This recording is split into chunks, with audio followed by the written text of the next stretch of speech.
Wisconsin's spring election is tomorrow, deciding the next state Supreme Court justice and many local positions. What you need to know before going to the polls. One community is getting creative with how it's bringing in police recruits, what a limited budget and a creative mind can accomplish. But first, we are live in Milwaukee this afternoon for the Brewers home opener, what this year in baseball will look like without the legendary Bob Uecker. You're watching News 3 Now at 5. Thanks for staying with us at 5, everybody. We'll join Eric Franke live in Milwaukee momentarily. But first, to check on the weather. Beautiful day today for this last day of March, but an alert day is in our forecast. Alex is out on the weather patio. Is this going to impact tomorrow's election day, Alex? It certainly could, especially if we're going to be out and about during the mid to late evening hours as you get closer to polls actually closing. About 24 hours from now, we're going to start to see this mix of rain and snow turn over to all snow from much of southern Wisconsin, more rain towards the south. And then we warm up and then we go into the warm part of this alert day. And that's for Tuesday night going on into Wednesday. And this is more towards daybreak going into Wednesday for strong to severe thunderstorms. Quite the potential for a severe weather outbreak stretching from southern Wisconsin clear to the deep south part of the United States. Main threats for thunderstorms that we're looking at is going to be damaging winds and large hail. Coming up in a little bit, we'll show future track and I'll discuss a little bit more about that tornado threat for southern Wisconsin. But you were just saying, Susan, the birds out here are chirping. You wouldn't think that all this adverse weather is 24 hours away. It's a little on the cool side for this time of year, 40s to right around 50, but the winds are light, the sun is out, and I said the birds are chirping. 47 right now in Middleton, 46 in Edgerton. As we plan our evening, it's a nice evening to get out, do a stroll, enjoy this evening, because this time tomorrow night, that precipitation is going to start to move in, and I'll show that moving in using Future Track in a few minutes. All right, Alex, thank you. Well, today was the Brewers home opener. A rough one for the Brew Crew. The Kansas City Royals won 11-1 against the Brewers. But our Eric Franke is live at American Family Field and also tells us what it was like, Eric, not hearing Bob Uecker on the speakers outside the stadium for the first time. Kind of a bittersweet day at American Family Field today. Yeah, you know, Susan, there was a statue outside that really was a memorial site to Bob Uecker, and that's really what today was about a lot. You know, he didn't travel the last few years with the team for those road trips, so this was really the first day that he was missed in terms of the home opener. He loved calling these games, and of course there were ceremonies before the game to mark his passing in January, and you know, there's signs on the field that will remind fans of Uecker's absence throughout the course of the year and honor him, and the Yankees did a nice job of doing that this past weekend as well. We'll see that at ball clubs as they travel throughout the season. But Bob Uecker, certainly his absence felt here today at American Family Field. But it was a typical day outside. You know, a little cool, as Alex said, was talking about the weather. But the fans, the best tailgaters in baseball, came out in full force to pay their respects to Bob Uecker and, of course, have tons of fun here at the ballpark. The baseball part of it, not as fun. As you mentioned, an 11-1 loss, one of the ugliest home opener losses in recent memory. There's no good way to put that. But a day where fans always have their fun, a day of remembrance for Bob Uecker, and you know, a lot of baseball left to be played, 158 games left, and Zach Hanley and Andrew Banser are also here with me at AmFam Field, and they will have the complete post-game story, not a good one, but they'll have the post-game report as well as the highlights from this 11-1 loss to the visiting Kansas City Royals. Susan? It's still good to just have baseball back. It's great to see you on the field. It is. Yeah, it is.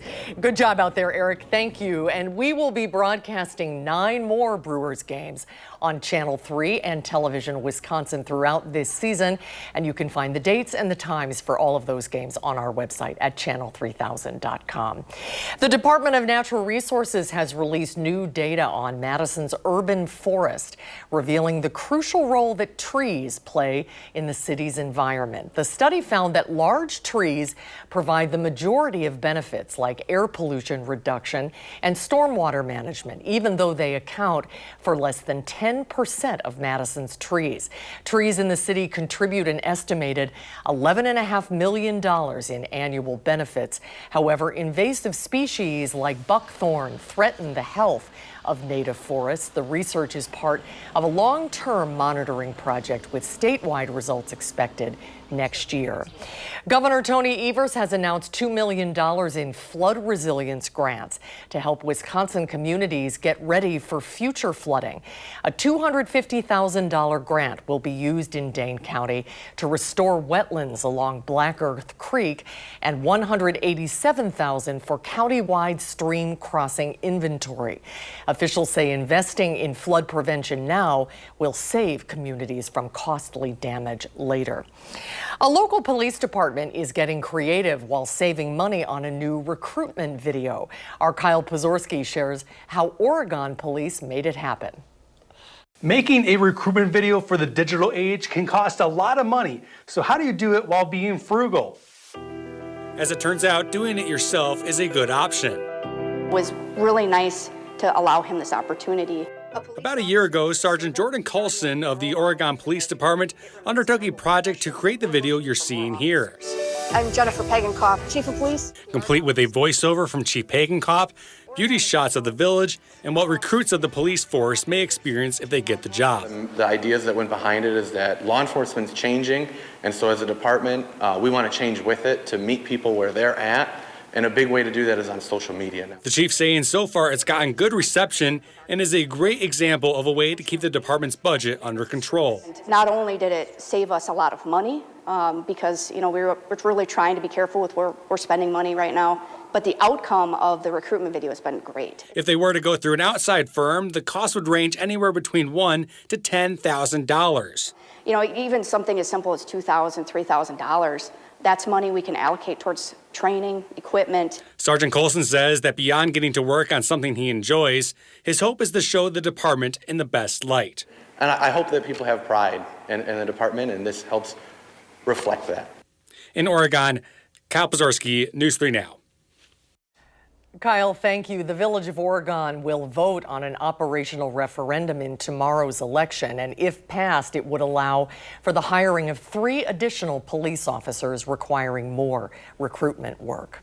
Coming up after the break, an alert day that has the potential to turn severe weather. Alex will break things down for us. Plus, today is a day of trans visibility, how supporters and allies at the state capitol made their voices heard. On Wall Street today, the Dow closed up 417 points. The Nasdaq lost 23 and the S&P 500 gained 30. We'll be right back.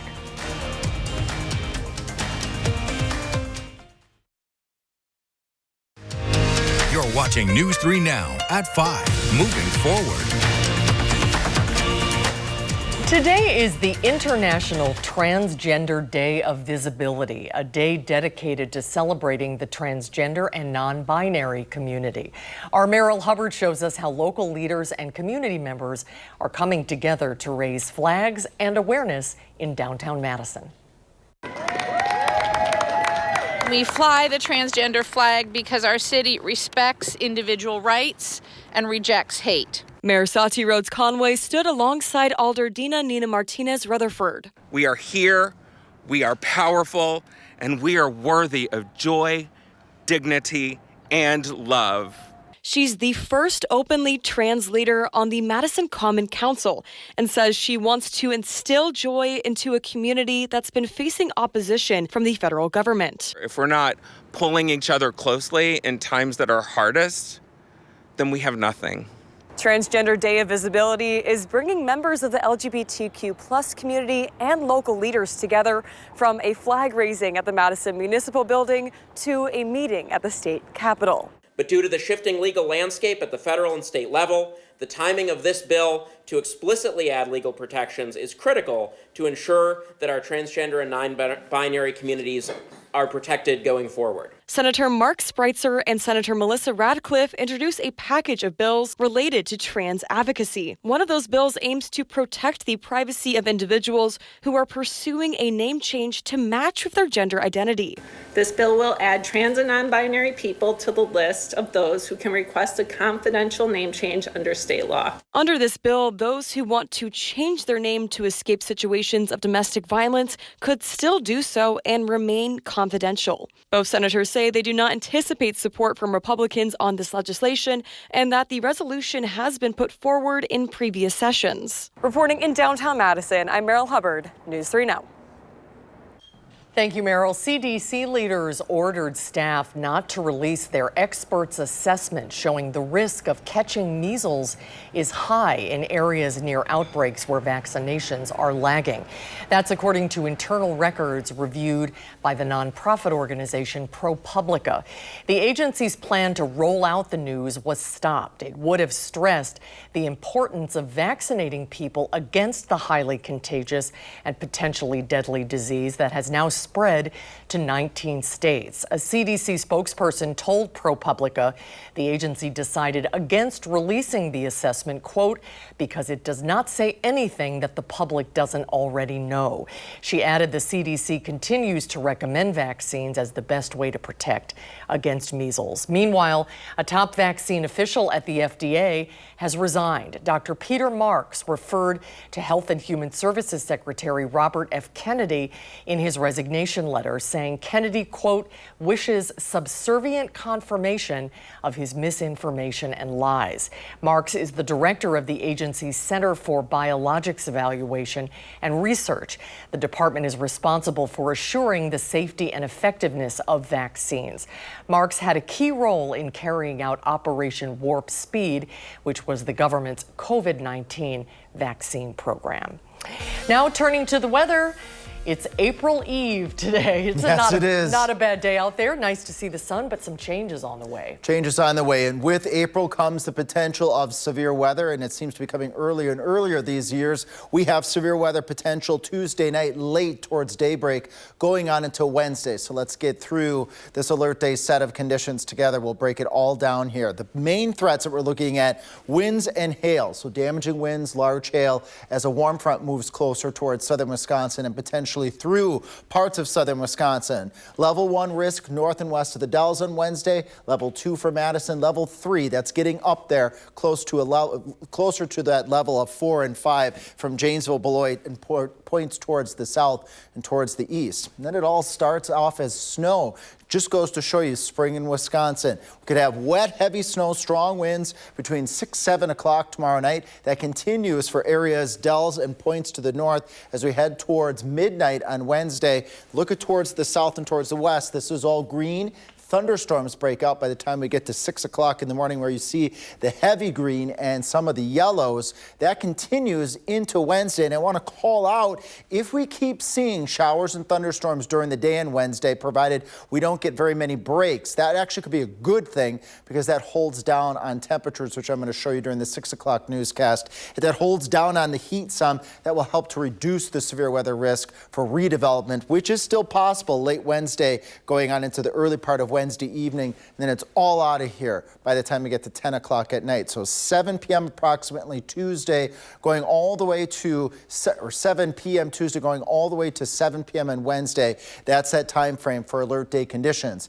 Can't forget about the slushy snow part here. Madison, maybe a ½ inch to an inch, and a lot of that's going to melt right away. Perhaps an inch towards the Camp Douglas areas, and that will also melt too, and that turns over to all rain by the time we get into later Tuesday night. Plenty of water with this weather system, perhaps as much as 2 inches of water. We'll keep adding the water. We need the water with drought conditions. We just don't need the severe weather, but unfortunately this weather system comes with that chance. Let's break this all down here. Part number 1, Tuesday night, rain to wet snow and wind first, then thunderstorms late, right around daybreak on Wednesday. Part number 2, this is through Wednesday afternoon, storms with large hail and strong winds. If we get warm enough, and hopefully this is not the case, but if we do, then we have to bring in the isolated chance of a few tornadoes into southern Wisconsin. Now tonight, nice, a little on the cold side, 26 in Madison, 28 in Lone Rock, 23 in Camp Douglas. Pretty chilly, actually, to start things off as we go into Tuesday morning. Then we'll go 45 to near 50 with clouds on the increase, especially from west to east later in the day. And then that precipitation breaks out in southern Wisconsin. So 2 days here. Tuesday going into Wednesday, that rain snow mix changing over to the thunderstorm threat on Wednesday. Be definitely tuning in on Tuesday for the very latest on alert day conditions, the latest positioning of the severe weather risks, and the latest risks that the First Warn Weather Team will keep track on. Large hail, damaging winds, can't rule out a tornado on Wednesday, particularly if we get warm enough. And again, hopefully that is not the case. Following alert day conditions, a stretch of quiet weather and a stretch of temperatures fairly close to where we should be for this time of year. We'll be right back.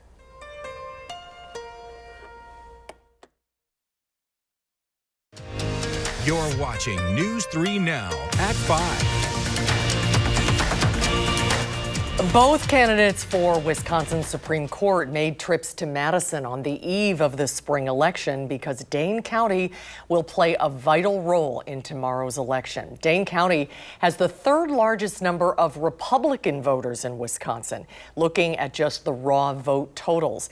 Conservative state Supreme Court candidate Brad Schimmel says he met with volunteers at the Dane County GOP offices this morning to get out the vote in this crucial county. The enthusiasm is very encouraging, and it's really off the charts. I mean, you know these percentages are way up. So I believe that's good news. I believe that we're getting the energy and we're getting people motivated.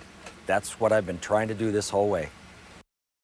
This map here shows last November's election results by the number of Republican voters. As you can see, the Madison suburbs will be a key target for conservatives. Our political reporter Will Keneally will be at the Majestic in downtown Madison, where Liberal candidate Susan Crawford plans to speak shortly, and we will have coverage on that coming up tonight at 6 and 10. News 3 Now is your home for election coverage. Be sure to tune in to News 3 Now this morning and throughout the day in our later newscasts. The polls open at 7 a.m. tomorrow and close at 8 p.m. If you're in line at 8 o'clock, you can stay in line and vote. And if you're not registered to vote, you can still do so in person. You just need an ID and proof of address. And if you're unsure of where to vote, what will be on your ballot, or what you need to bring to register, visit myvote.wi.gov. We'll get a final check of the weather when we come back.